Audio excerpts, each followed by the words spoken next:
Hello viewers, నేను Shailaja. Welcome to మీ Shailaja vlogs. ఈరోజు మనము పాతకాలం నాటి రెసిపీ బూందీ మిఠాయి ప్రిపేర్ చేసుకుందాము. దీన్ని ప్రాసెస్లోకి వెళ్ళే ముందు మన ఛానల్ని ఎవరైనా సబ్స్క్రైబ్ చేసుకోకపోతే వెంటనే సబ్స్క్రైబ్ చేసుకోండి. అలాగే లైక్ చేయండి, షేర్ చేయండి. ఇది అమ్మమ్మల కాలం నుంచి ఇప్పటి వరకు కూడా అందరూ చేసుకునేది బూందీ మిఠాయి. పక్కా కొలతలతో తెలుసుకుందాం రండి. ఇది ప్రిపేర్ చేయడం కోసము మనము శుభ్రంగా జల్లించిన శనగపిండిని ఒక సాలిడ్ తీసుకోవాలి. దాన్ని ఒక బౌల్లోకి ట్రాన్స్ఫర్ చేసుకోవాలి. అలాగే శుభ్రంగా జల్లించుకున్న తడి బియ్యపు పిండిని మాత్రమే యూజ్ చేసుకోవాలి. ఈ తడి బియ్యపు పిండి కోసము బియ్యాన్ని 12 గంటలు నానబెట్టి దాన్ని శుభ్రంగా కడిగి మరాడించుకుంటే తడి బియ్యపు పిండి రెడీ అయిపోతుంది. దాన్ని శుభ్రంగా జల్లించి తీసుకోవాలి.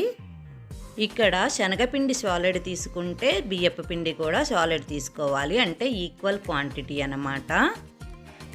ఈ పిండిలో కొద్దిగా నీళ్లు పోసుకుంటూ ఉండలు కట్టకుండా కలుపుకోవాలి. ఒక్కసారే నీళ్లు పోసి కలిపినట్లయితే పల్చనైపోతుందండి. అందుకని సరైన కన్సిస్టెన్సీ వచ్చే వరకు నీళ్లు కొద్దిగా పోసుకుంటూ కలుపుకోవాలి. మరీ పలుచగా కాకుండా మరీ గట్టిగా కాకుండా ఇక్కడ చూపిస్తున్న కన్సిస్టెన్సీ వచ్చే వరకు కలుపుకోవాలి. మీడియంగా ఉండాలి. పొయ్యి మీద బాణలి పెట్టుకొని నూనె పోసుకొని బాగా వేడైన తరువాత బూందీ గంటె ఉన్నా పర్వాలేదు, లేకపోతే మనకు బియ్యం వడకట్టుకునే గిన్నె ఉంటుంది కదండి, దానిలో కూడా బూందీ దూసుకోవచ్చు. పిండిలో ఒక చిన్న గిన్నె కొలతకు పెట్టుకొని ఆ గిన్నెడు పిండి తీసుకొని చిల్లుల గరిటలో వేసి ఇలా బూందీ దూసుకోవాలి. ఇలా దూసుకున్న బూందీని కొంతసేపు బాగా కాలనివ్వాలి.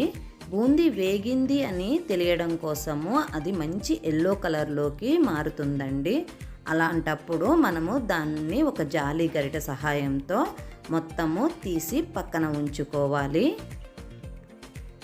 ఇలా జాలి గంటెతో తీసిన దానిని వేరే బాణలిలో పెట్టుకోవాలి, ఎందుకంటే ఎక్సెస్గా ఉన్న ఆయిల్ కిందకి జారిపోతుంది. ఒక 2 నిమిషాల తరువాత దీనిని మనము మెయిన్ బౌల్లోకి ట్రాన్స్ఫర్ చేసుకోవచ్చు.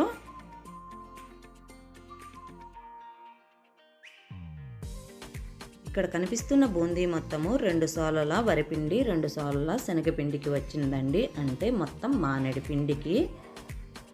పిండికి గాను కేజీన్నర బెల్లం వేసుకుంటున్నాము పాకానికి.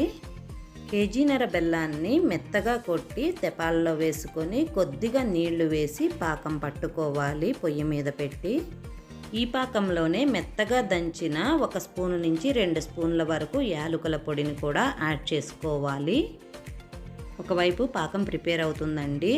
మనము ఇప్పుడు దేనిలో అయితే అచ్చు పోసుకుంటామో దానికి కొద్దిగా ఆయిల్ రాసి పక్కన ఉంచుకోవాలి.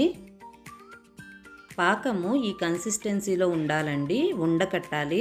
మరీ గట్టి పాకం రాకూడదు, అలా అని చెప్పి మరీ లేత పాకం కూడా ఉండకూడదు. ఎందుకంటే గట్టి పాకం అయితేనేమో కటకటలాడిపోతుంది, మరీ లేత పాకం అయితే పంక సాగినట్టు సాగుతుంది. అందుకని మీడియంగా పట్టుకోవాలి పాకం రెడీ అయిపోయిన తర్వాత వెంటనే దించేసుకొని దానిలో మనము ప్రిపేర్ చేసి ఉంచుకున్న బూందీని పోసుకొని దాన్ని కలయబెట్టాలి. పాకం మొత్తము బూందీకి పట్టేటట్లు కలపాలండి, కానీ బూందీ మాత్రం చితకకుండా కలపాలి. ఇలా కలిపిన దానిని ముందుగా మనము నూనె రాసి ఉంచుకున్న బేషన్లో వేసి స్ప్రెడ్ చేసుకోవాలి. అప్పుడే మనకు కేకులాగా వస్తాయి. మరీ మందంగా కాకుండా మరీ పల్చగా కాకుండా స్ప్రెడ్ చేసుకోవాలి. ఇలా స్ప్రెడ్ చేసుకున్న దానిని 2 నుంచి 3 గంటల సేపు పక్కన ఉంచుకుంటే ఆరిపోయి చక్కగా సెట్ అయిపోతుంది. మనకు పర్ఫెక్ట్గా బూందీ మిఠాయి ప్రిపేర్ అయిపోతుంది. పేషెంట్కి మనము ఆయిల్ రాసాం కాబట్టి ఆరిన తరువాత ఈజీగా వచ్చేస్తుంది. మనము కేకుల్లాగా కట్ చేసుకోవచ్చు, లేకపోతే తుంచుకొని కూడా తినవచ్చు. అమ్మమ్మల కాలం నాటి ఎంతో టేస్టీ అయిన స్వీట్ బూందీ మిఠాయి రెడీ అయిపోతుంది. Please like, share and subscribe to our channel. Thanks for watching.